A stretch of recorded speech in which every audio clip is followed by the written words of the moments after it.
Hey, what's up? Iron Tamer Dave Whitley here. I want to talk to you about pressing a little bit today, specifically one-arm pressing, more specifically kettlebell pressing. We're going to use the Kettlebell Kings kettlebells today to do this here. Fantastic pieces of gear. Thank you guys so much for making such high-quality equipment.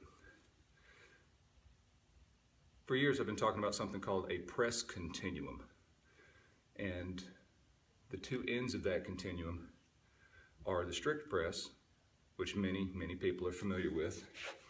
Strict press is body remains still from the rack position. The only thing that moves is the weight by way of the arm. The other end of that continuum is the bent press, where we start from a rack position. The weight remains relatively stationary. The body moves into a position before standing up. In between those two, we have this nebulous ground. And rather than thinking of it as A and B, let's think about it in degrees on a continuum. From the strict press going toward the bent press, we pass through a couple of different places. One of them is a side press. Now, if we can define the strict one-arm press as the body is still and the weight moves, and the bent press as the weight is still and the body moves, the side press happens in that middle ground where both the weight and the body move at the same time, but paradoxically they move in opposite directions to get to the same place.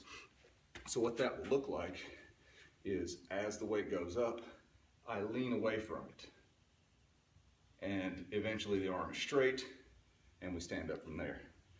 This is misunderstood, and if it's taught at all, it's taught poorly by almost everyone.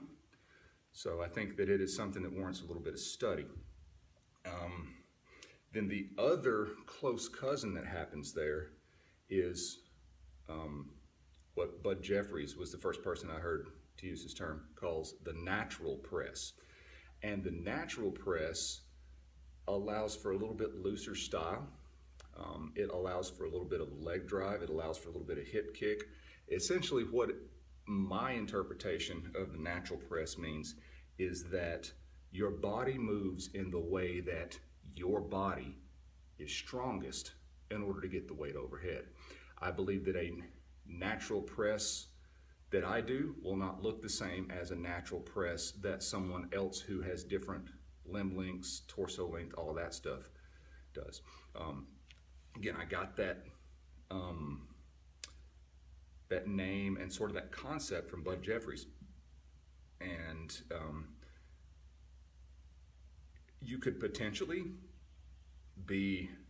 have the SWAT team from the form police come battering down your door to tell you how horrible your form is if they think that you're attempting to do a strict military press, or if they think that you're attempting to do a bent press and you wind up in the natural press.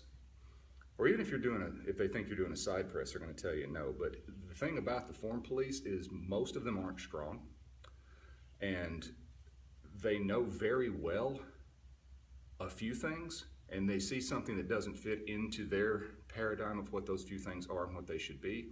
And if it doesn't match up with that paradigm, then of course it must be wrong. But I'm here to tell you that it's not wrong. And if you don't believe me, ask Bud. Bud will tell you. So what I'm going to do is I'm going to demonstrate the natural press and do a few reps loaded here in just a second. So for me, this would be where I would be in a strict press, and my groove would be something like that. My side press would be a little more weight on this leg under here, and I would lean away from it. This leg actually wants to flex a little bit when I do a side press, which is it's fine. Some people, again, would tell you not to do that, but it doesn't matter that much. A bent press, hips flex, knees flex, elbow extends. From my position on the natural press, I'm going to be somewhere between that side press and bent press position. So I'm looking to make a straight line from the weight through the elbow to the hip down to the foot. And then what I'm actually going to do is give a little bit of hip kick like this.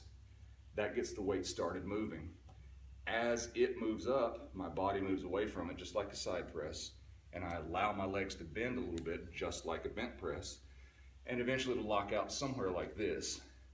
And I'm perfectly fine with calling this a completed rep and bringing it back down. I've seen Bud do it that way. I've seen, there's a video on YouTube of Paul Anderson doing it with a 300-pound dumbbell that's about 5 feet long. Magnificent lift.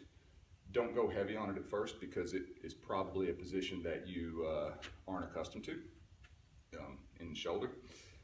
But once you get here, if you want to stand up with it, by all means. You can get a little bit of leg drive. It's sort of like all of the best elements of the bent press, the strict press, the jerk, and the push press, and the side press all reside in this natural press. So it's take all of the strongest stuff from the various different ways you can put weight overhead in a pressing type category, put them all together. So for me, it'll look like this.